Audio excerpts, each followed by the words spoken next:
자, 오늘부터 13단원 원의 방정식을 들어가는데요. 첫 번째, 원의 방정식이란 어떻게 표현되는가부터 얘기를 해보도록 하겠습니다. 자, 우선 원의 정의를 알아야 되는데, 우리가 뭐 원은 둥근 것 이렇게만 얘기할 수가 없고, 수학적으로 이렇게 정의가 됩니다. 평면 위에 한 정점, 이 정점이라는 거는 정지된 점, 움직이지 않는 점을 얘기하는 거죠. 위치가 고정되어 있는 점에서 일정한 거리에 있는 점의 자취다. 이 자취라는 말 대신에 뭘 쓸 수 있다 그랬죠? 흔적이라는 말을 쓸 수 있다 그랬죠? 흔적. 자, 일정한 거리라고 하는 거, 요걸 우리가 반지름이라고 합니다. 일정한 거리. 원에서 한 정점, 이걸 이제 중심이라고 하죠. 원의 중심에서 반지름만큼 떨어져 있는 점들의 흔적을 다 모아놓으면 그게 원이 된다. 이거 우리 중학교 1학년 때 공부했던 원의 그 정의하고도 맞습니다. 그때도 그런 식으로 설명을 했죠. 여기서는 그것을 좌표 평면 위에서, 그냥 평면이 아니고 좌표가 있는 좌표 평면상에서 이제 얘기를 해보려고 하는 거죠. 자, 이를테면 이렇습니다.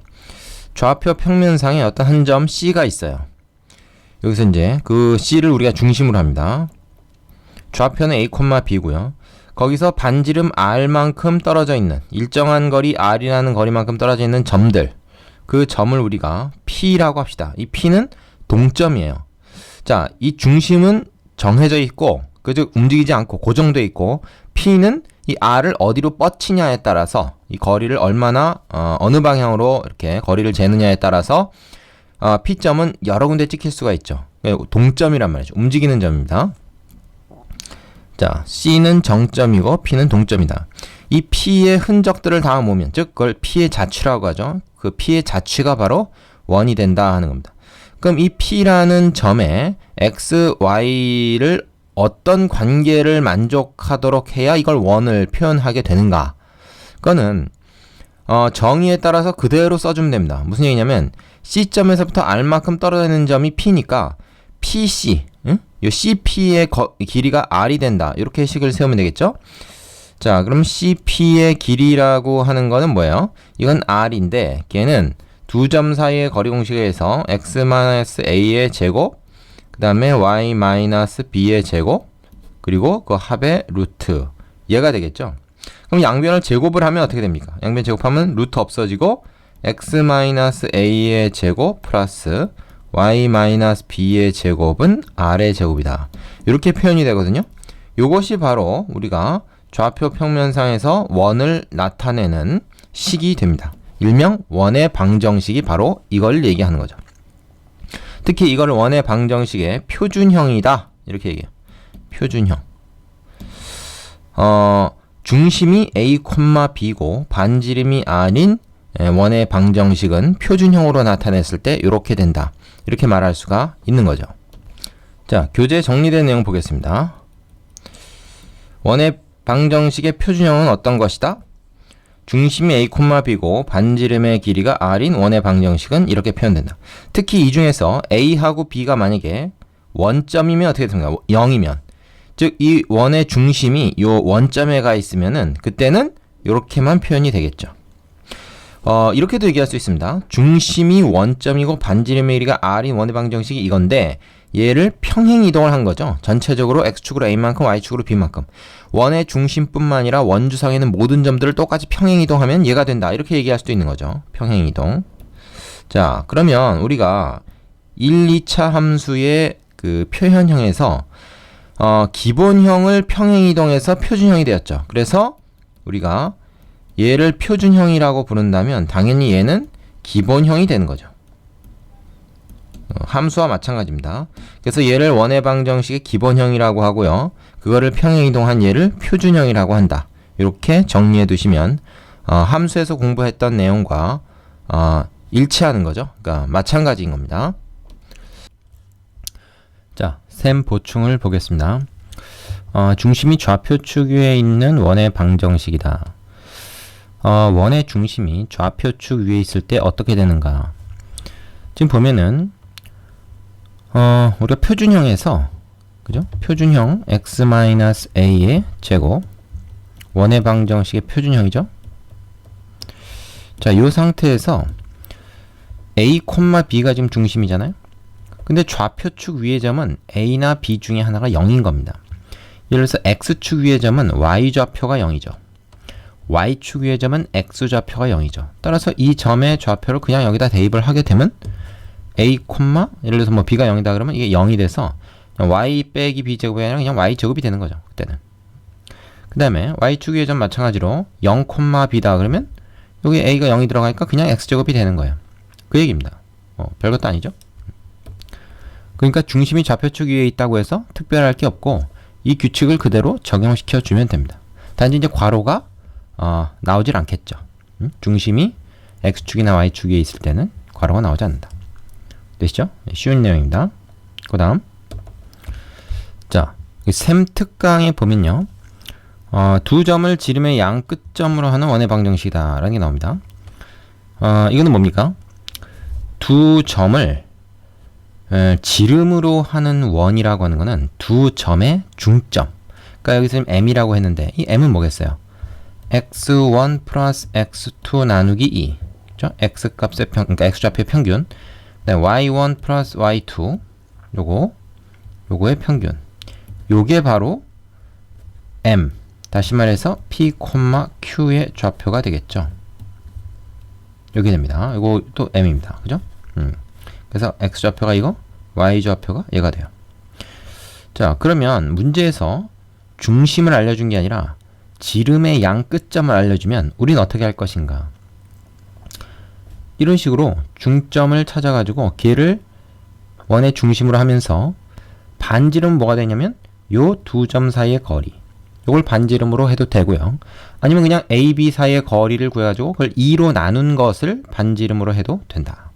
그런 얘기입니다. 그래서 2분의 AB, 요 지름의 절반, 이 반지름이죠. 이게 이제 AM이기도 하고, 그거를 K라고 했을 때, 표준형으로 어떻게 되겠습니까? 당연히 이쪽이 K제곱이 되고, 여기는 P, Q인데, P하고 Q가 바로 이거란 얘기죠. 되시죠? 그래서 가끔 문제에서, 두 점을 지름의 양 끝점으로 하는 원이 주어지는 경우가 있습니다. 그럴 때 우리는, 이런 방법으로 중심과 반지름을 찾아서 원의 방정식의 표준형으로 적을 수가 있다는 것이죠. 되시죠? 예, 별 어려운 내용 아닙니다. 이 두 가지. 자, 다음으로 가죠.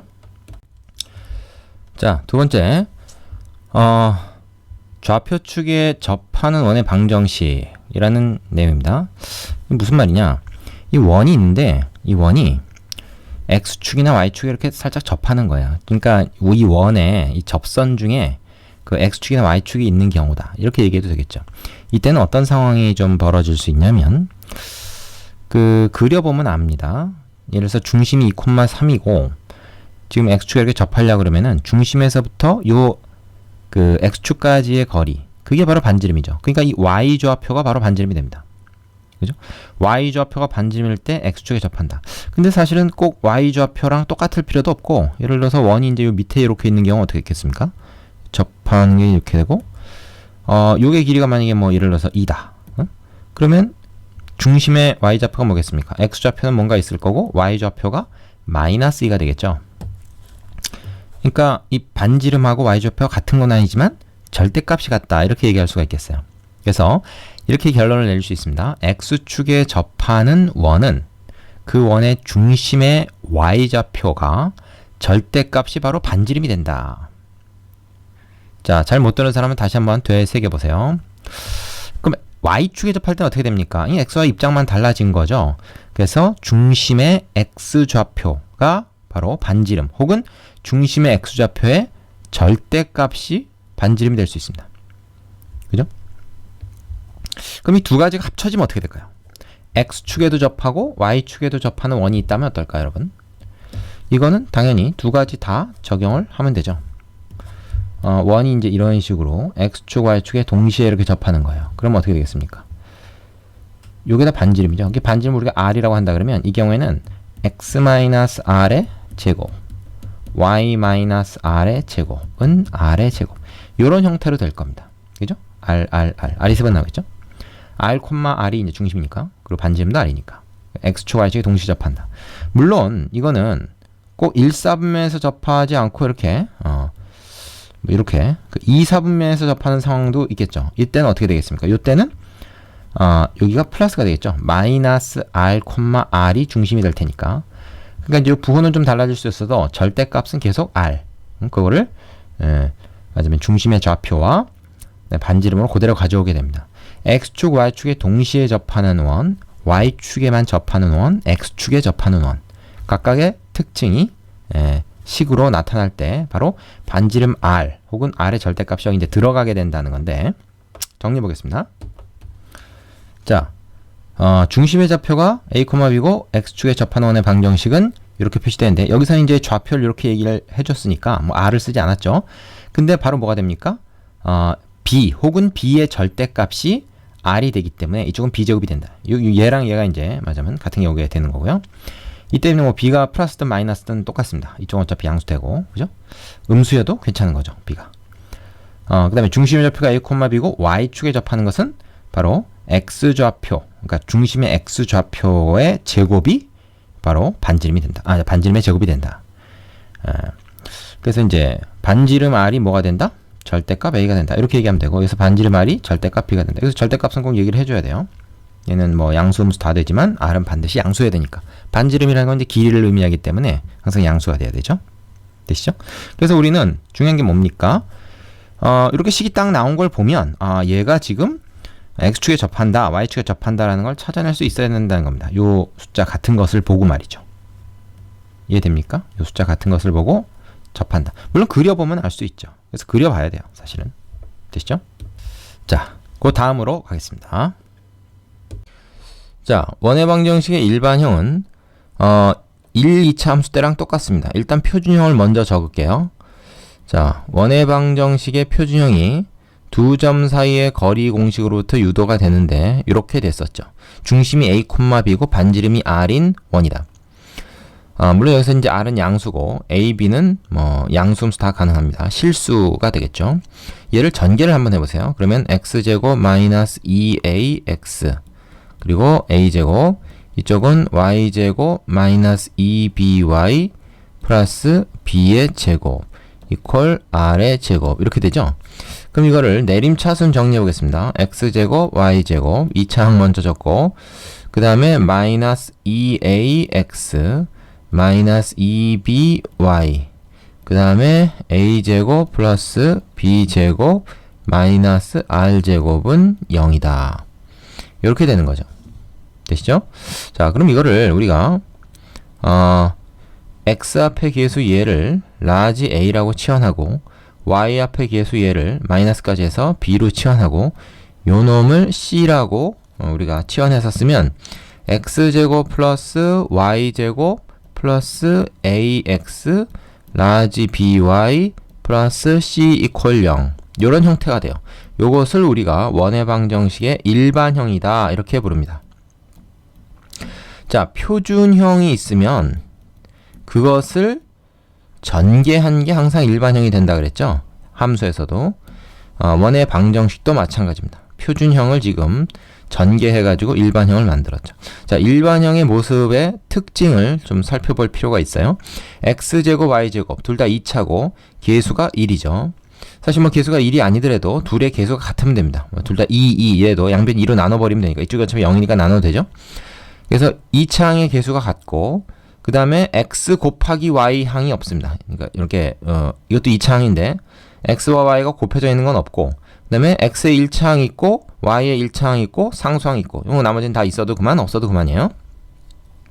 자, 요렇게 표현되면은 이것은 원을 나타낸다 얘기할 수 있겠죠.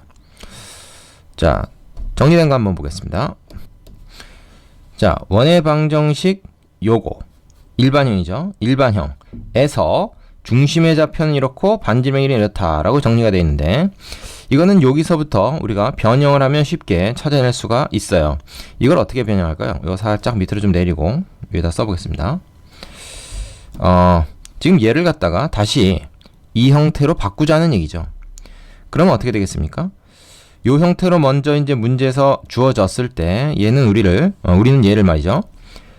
x제곱 플러스 ax 그 다음에 요거를 이제 그 완전 제곱식으로 고치려면 요 절반의 제곱 2분의 a의 제곱 마이너스 똑같은 거 이렇게 해주겠죠. 완전 제곱식으로 변형하기 위해서. 그 다음에 y에 해당되는 건 어떻습니까? y 부분은 y제곱 플러스 by, 그죠? 이게 거꾸로 가는 겁니다. 지금 일반형에서 표준형으로 완전 제곱식 변형을 통해서 필요한 게 뭐예요? 2분의 b, 이거 제곱 마이너스 2분의 b 제곱, 이렇게 해야 되겠죠? 자, 그 다음에 원래 뒤에 있던 거 플러스 c는 그대로 써주겠습니다. 그리고 색깔을 맞출까요? 파란색으로 하겠습니다. 원래 있던 거 c는 0이다. 이렇게 되죠. 그럼 요 부분은 어떻게 되냐? 요 부분은 x 플러스 2분의 a의 제곱. 그 다음에 요 부분은, 자, 얘 빼고 얘만 가져오겠습니다. 요 부분은 y 플러스 2분의 b의 완전 제곱. 자, 그 다음에 이제 남는 게 뭐가 있냐, 이거. 남는 거는 4분의 a 제곱, 얘는 마이너스 4분의 b 제곱, 이렇게 남겠죠? 네, 플러스 c. 이렇게 되니까 표준형으로 지금 고쳐가고 있죠? 요거. 그러면 얘를 절로 넘깁니다. 오른쪽으로 넘기면은 결국 뭐가 되는 거예요? x 플러스 2분의 a의 제곱, 그 다음에 y 플러스 2분의 b의 제곱, 이퀄, 자, 요거 다 넘기면 부호 바뀌고요. 4로 통분하겠습니다. a제곱 플러스 b제곱 마이너스 4c다. 이렇게 얘기가 되겠죠. 자, 그러면 이제 이게 뭐냐면 요 놈이 마이너스 a에 해당되는 거고 요 놈이 마이너스 b에 해당되는 거죠. 우리가 표준형에서. 얘는 뭐예요? 얘는 r제곱에 해당이 됩니다. 그러니까 우리가 뭐라고 얘기할 수 있는 거예요? 포물선에서도 그랬지만 2차 함수에서도 우리가 그랬지만 얘만 보고도 우리가 중심의 좌표는 요거에 맞으면 마이너스 2a분의 b, 그거 바로 그거죠. 그죠? 마이너스 2a분의 b, x만 놓고 지금 봤을 때. 그래서 중심의 좌표가 마이너스 2분의 a, 마이너스 2분의 b다. 요거를 우리가 금방 체크할 수 있다. 실제로 만들어 봐도 그렇고. 그 다음에 반지름의 길이가 어떻게 되냐? 얘가 r제곱이니까 반지름의 길이는 여기다 루트를 씌운 거겠죠? 그죠? 루트를 씌운 거. 그래서 이렇게 됩니다. 여기다 루트 씌우면 이렇게 되죠. 자, 그럼 중요한 것은 이거 왜 나와 있겠습니까? 이거. 이 근호 안에가 양수가 되지 않으면 이게 의미가 없죠. 그죠? 실수가 안 나오잖아요. 그래서 이쪽 부분, 그 오른쪽 부분의 이 분자 a제곱 플러스 b제곱 마이너스 4c는 양수가 돼야 됩니다.